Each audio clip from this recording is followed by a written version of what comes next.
नमस्कार, मी अरुण मेहत्रे. G24 तासच्या कौल 24 मध्ये आपल्या सगळ्यांचं स्वागत. मंडळी, आज आम्ही पोहोचलो आहोत माढ्यामध्ये.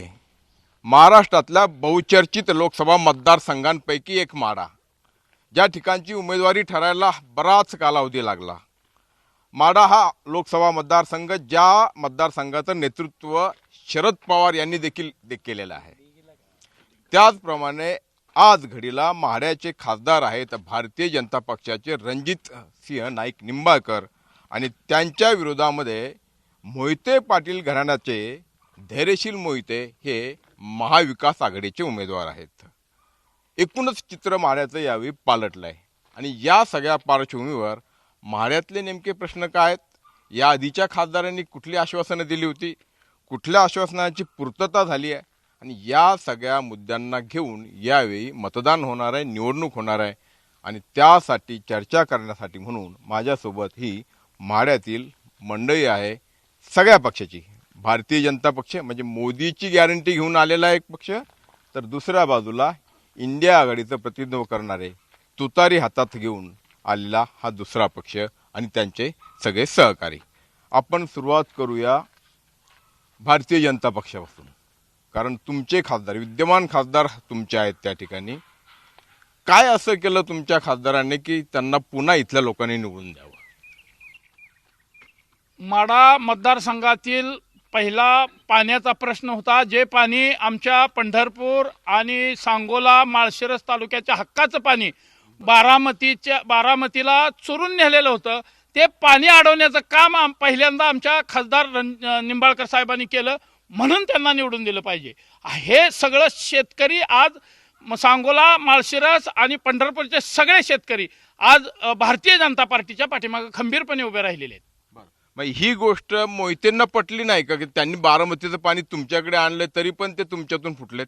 नाही, मोहिते सुद्धा ज्या वेळेस त्यांनी भारतीय जनता पार्टीत प्रवेश केला त्यावेळेस त्यांनी हाच प्रश्न मांडून प्रवेश केलेला होता की माळशिरस, पंढरपूर आणि सांगोला या मतदारसंघातील पाणी बारामतीला चोरून नेलेलं आहे. त्यासाठी त्यांनी भारतीय जनता पार्टीमध्ये प्रवेश करण्याचं काम त्यावेळेस त्यांनी आरोप केलेला होता. तसा पाणी हा एकमेव प्रश्न आहे की जो तुम्ही सोडवलाय. इतर काही प्रश्न अजून कायम आहेत का? आणि पाण्याचा प्रश्न पूर्णपणे सुटलाय का? मला सांगा काय तुमची आत्ताच जी भूमिका मांडली भारतीय जनता पार्टीच्या कार्यकर्त्यांनी, त्याच्या अतिशय उलटी परिस्थिती या मतदारसंघामध्ये. आज ज्या पाण्याचा ते उल्लेख करतायत सांगोला, माळशिरस आणि पंढरपूरच्या, तिथं जे पाणी वाटप होतं ते विविध पाणी सोसायटीच्या माध्यमातून होतं, आणि त्यापैकी एका सोसायटीचा मी चेअरमन म्हणून आपल्याला बोलतोय. कारण आमचं जे पाणी वाटप झालं, जे 2019 साली आमच्या सोसायट्या सर्व कार्यान्वित झाल्या, आणि निरा देवदरचं जे काही पाणी वाटपाचं काम आहे ते शासन ज्या ज्यावेळी पाणी उपलब्ध असतं त्या पद्धतीनं आज आम्हाला देत आहे. त्यामुळे हा जो काय आरोप आहे हा 100% खोटा आरोप आहे, आणि हा दरवेळीच इलेक्शनमध्ये काढला जातो. परंतु आज मला सांगा की बारामतीला पळवलं पाणी, आज 2014 पासून यांची सत्ता आहे. असं असताना हे कसं शक्य होतं? आरोप करायचा म्हणून काही केलं का पवार साहेबांनी केला असा विषय आहे. खरं तर मला महत्त्वाची भूमिका ही मांडायची आहे की हा जो माढा लोकसभेचा हा जो मतदारसंघ आहे हा 2009 ते 14 पवार साहेब व 14 ते 19 मान्य विजयदादा यांचं नेतृत्व करत होते. त्या काळामध्ये 2009 ते 14 मध्ये देशाचे कृषी मंत्री साहेब असल्या कारणानं या मतदारसंघ हा मुख्यत्वे करून ऊस आणि फळबागा या दोन्ही पिकांचा हा भाग आहे. आज सरकारनं काय धोरण राबवलंय? आज साखरेची निर्यात बंदी केल्यामुळं 600 ते 500 रुपयाचा साखरेला भाव कमी मिळाला, म्हणजे तेवढाच ऊसाचा दर आम्हाला कमी मिळतोय. त्याच्या उपर जो फळ पिकाचा जो विषय आहे त्याच्यामध्ये देखील तुम्ही वारंवार तुम्ही निर्यातबंदी करताय, कांद्यावर निर्यातबंदी करताय आणि माल बाहेरून आयात करताय. त्यामुळे आमच्या द्राक्षाला, डाळिंबाला अजिबात किंमत राहिलेली नाही. आणि हे जे खासदार आहेत या खासदारांचा या मतदारसंघामध्ये कसलाही संपर्क नाही आहे, आणि जनतेनं त्यामुळे यावेळेस तुतारी हातात धरण्याचा निर्णय घेतलेला आहे. निश्चितच आपल्याला बदल झालेला बघायला मिळेल खासदारांचा या मतदारसंघामध्ये. हा आपण उत्तर पण घेऊयात, तुमच्याकडे येऊयात. एक आपण सगळ्यांना एक एक ताई बोलताय. कारखानदारांना 3100 रुपये हमी भाव शेतकऱ्यांसाठी हा भाजप सरकारने केलेला निर्णय अतिशय चांगला आणि शेतकऱ्यांच्या हिताचा निर्णय हा भाजप सरकारने केलाय. त्या सरकारचं सर्वांनी मिळून अभिनंदन केलं होतं. पण मला एक सांगा, तुमच्या खासदारांचा संपर्क मतदारसंघामध्ये नव्हता असं म्हणताय. मोहिते पाटलांचं बंड त्याच कारणातून झालं की रामराजे नाईक निंबाळकर जे राष्ट्रवादी सोबत अजित पवारांच्या, ते देखील नाराज आहेत. भारतीय जनता जनता पार्टीमध्ये कार्यकर्ते हे तिकीट मागत असतात. विरोध वगैरे काही झालेला नव्हता. पक्षानं तिकीट दिल्यानंतर पक्षातील सगळे पदाधिकारी काम करायला तयार झालेले आहेत. आज सगळे कामात आहेत. काही लोकांना घराणेशाही जपण्यासाठी भारतीय जनता पार्टीने मोहिते पाटलांच्या घरामध्ये आमदारकी दिली आणि परत त्यांच्याच घरामध्ये खासदारकी पाहिजे हे घराणेशाही जपण्यासाठी त्यांनी हे बंड केलेलं आहे असं आमचं मत आहे. जनतेचंही हे मत आहे. मनसेच्या लोकांना काय वाटतं, कारण तुम्ही त्यांच्यासोबत बिनशर्त आहात. सध्या खासदार निंबाळकर यांनी देशामध्ये पंतप्रधान मोदी यांनी 370 कलम हटवला असेल, राम मंदिराचा विषय आहे, अनेक विषय चांगले केले. त्यामुळे आम्ही भूमिका भाजपसोबत जाण्याचा निर्णय घेतला. परंतु खासदार निंबाळकरांनी आमच्या माढा तालुक्यामध्ये विशेषतः एका पत्रावर प्लॅटफॉर्मची उंची वाढवण्याचं काम त्यांनी केलं. ज्या ज्या गोष्टी आम्ही मागणी केल्या त्या गोष्टी त्यांनी निश्चितपणे आम्हाला प्रयत्न दिला. त्यांनी शिंगणापूर ते तुळजापूर हा रस्ता आम्ही मागणी केला. हा रस्ता आम्ही मागणी केल्यावर हा रस्त्याची मागणी करत असताना त्यांनी तो रस्ता विचारात घेतला. रणजितदादा लिंबाळकर जे खासदार आहेत, आता काय जणी सांगितलं की रस्त्याचं काम असू दे. आता सरांनी सांगितलं की प्रत्येक आता त्या देवीला निधी दिला आमच्या देगावपाशी आणि प्रत्येक रस्त्यासाठी निधी दिलाय. कारण ह्या खासदारांनी कामं केलेली आहेत. आणि काय कामं असतील ती राहिलेली जी कामं आहेत तर ही BJPचं केंद्र सरकार आल्यासमोर कामं होणार नाहीत. कारण ही जी देशामध्ये जी मोदी सरकार जी आहे, कारण अतिशय गोरगरिबाचं सरकार आहे, त्याच्यामुळं आम्ही बिनशर्त पाठिंबा महाराष्ट्र नवसेनेने दिलेला आहे. आणि म्हणून मी सांगतो की ह्या BJPचं सरकार जे आहे केंद्र सरकार ही निश्चितप्रमाणे येणार. माढा आणि भाजपला पाडा ही घोषणा मराठा समाजाने दिलेली आहे. मराठा समाजाची सगळ्यात मोठी फसवणूक देवेंद्र फडणवीस आणि त्यांच्या सरकारने केलेली आहे. वारंवार आश्वासनं देऊन सुद्धा मराठा समाजाचं जाणून बुजून खच्चीकरण करून त्यांची फसवणूक करण्याचं काम देवेंद्र फडणवीस आणि त्यांच्या सरकारनं केलेलं आहे. मुंबईमध्ये आल्यानंतर मुंबईमध्ये सुद्धा एकनाथ शिंदे यांनी मराठा समाजाची फसवणूक केलेली आहे. त्यामुळं कुठल्याही परिस्थितीत 100% मराठा समाज माढामध्ये असू द्या किंवा सोलापूरमध्ये असू द्या हे दोन्ही सीटं भाजपची पडल्याशिवाय राहणार नाही. कारण ह्या इथल्या आमदारांनी सगळे सत्ताधारी आमदार आहेत यांनी सगळ्यांनी SIT साठी जसे बाक्या वाजवून त्यांनी SIT नेमली. राणे असतील, त्यांचे भुजबळ असतील किंवा त्यांचे शेलार असतील, ह्या लोकांनी खालच्या पातळीला जाऊन जातीवाद केलेला आहे. आजपर्यंत पहिल्या मीटिंगमध्ये गेल्या पंचवार्षिकला म्हणत होते पहिल्या मीटिंगमध्ये आम्ही धनगर समाजाला आरक्षण देऊ, कोळी समाजाला आरक्षण देऊ. कुठल्याही प्रकारे त्यांनी कुणाचं आरक्षण दिलेलं नाही. ह्या सरकारनं सत्ता टिकवण्यासाठी ED आणि CD किंवा ED CBI अशा सगळ्या संस्थेचा वापर करून करोडो रुपये एक आमदाराला 50-50 कोटी रुपये देऊन सरकार स्थापन केलेलं आहे.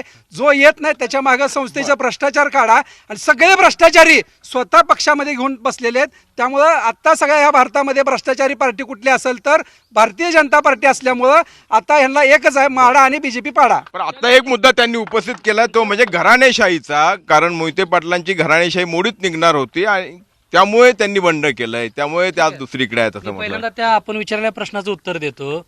घराणेशाही ही आज भाजपमध्ये जे लोक आहेत ते सगळे घराण्यातून आलेल्याच लोकांना तिकीट दिलं जाते. आणि घराणेशाहीच्या बाबतीमध्ये मला असं म्हणायचं आहे की पूर्वी देखील या जिल्ह्यामध्ये 2009 सालापर्यंत माननीय विजयसिंह मोहिते पाटील साहेब ज्यावेळेस पालकमंत्री होते त्यावेळेस आमच्या जिल्ह्याचं जे वैभव होतं ते वेगळं होतं. आणि गेल्या 15 वर्षामध्ये मोहिते पाटलांना या जिल्ह्याच्या राजकारणातून बाजूला करण्याचं षडयंत्र झालं आणि या जिल्ह्याचं महत्त्व संपलं. आज 50 लाख लोकसंख्या असलेला जिल्हा, या जिल्ह्यातले दोन्ही खासदार हे बाहेरचे दिले जातात.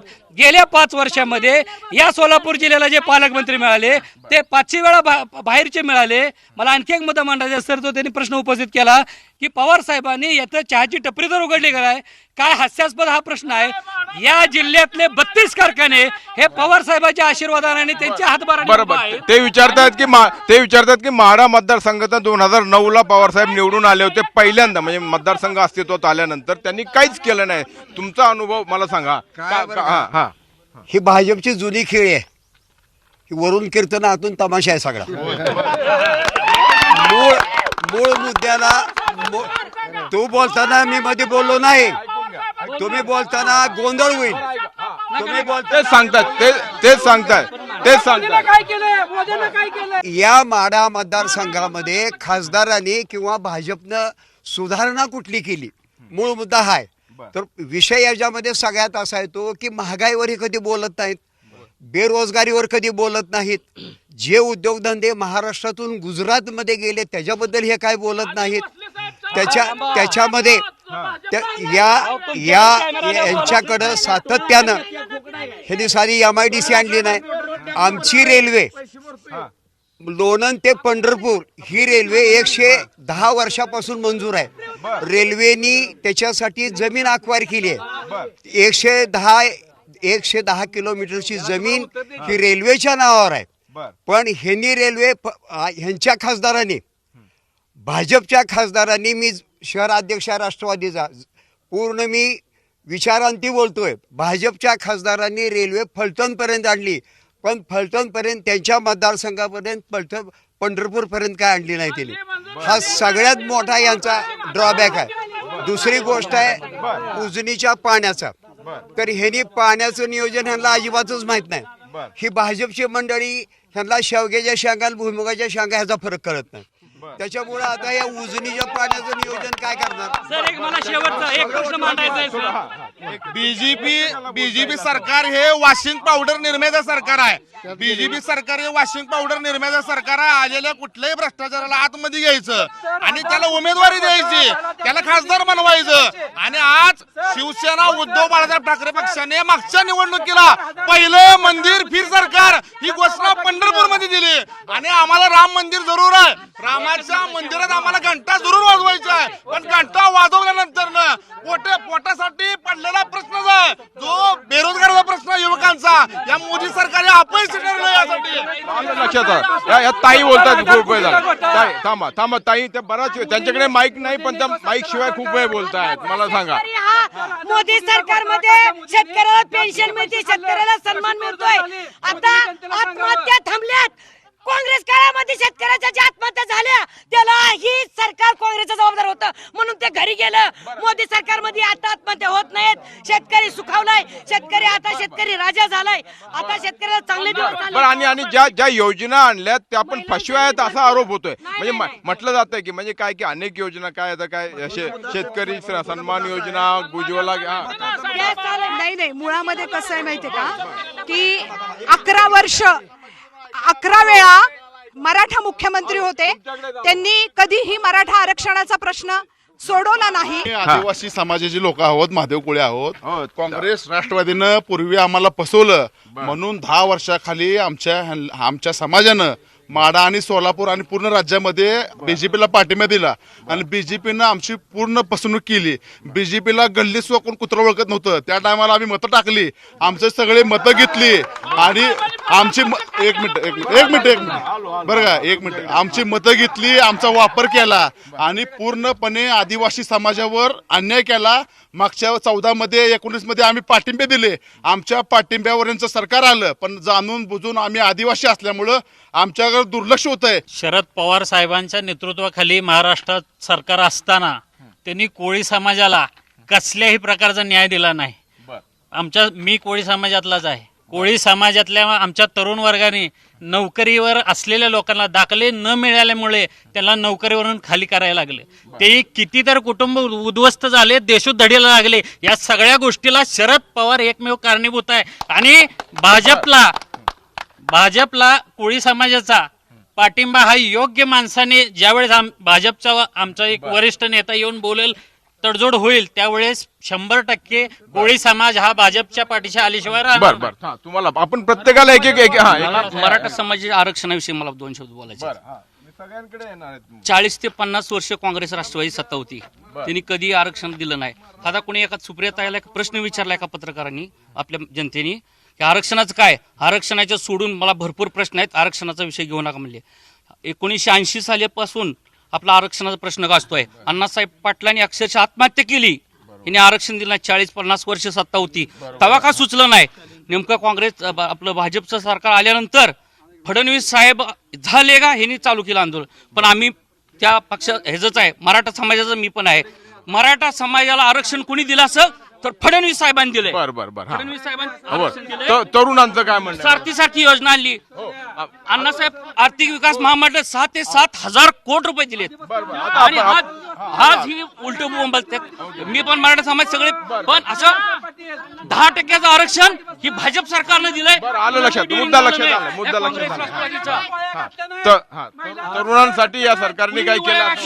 आज कुणी वळ्या घातलेल्या नाहीत. आज संबंध देशभरातील तरुण आज छत्रपती शिवाजी महाराज की जय. मुद्द्याचं बोला. छत्रपती शिवाजी महाराज की जय. वंदे आपण तरुणांचा कल विचारला. मला आपल्याला या ठिकाणी अतिशय नम्रपणाने सांगायचं आहे, या देशातला तरुण, या देशातला शिकलेला तरुण, ग्रॅज्युएट असलेला तरुण, या देशातले सर्वसामान्य शेतकरी, मजूर, कामगार, शेतमजूर, शेतकरी, कष्टकरी हे मोदीजींच्या मागं ठामपणे उभे आहेत. मोदीजींना गेल्या 9 वर्षामध्ये जी विकासाची गंगा या देशामध्ये आणली आहे, त्या विकासाच्या सोबत या देशातले सर्वसामान्य नागरिक आहेत आणि अबकी बार 400 पार असा विश्वास आज आम्हाला या ठिकाणी. पण एवढा विरोध होणार असेल तर कसं आपके बार 400 पार? नाही, हा विरोध वगैरे काही नाही. सर्वसामान्य जनता आज 80 कोटी गोरगरिबांना या ठिकाणी अन्नधान्य मिळतंय.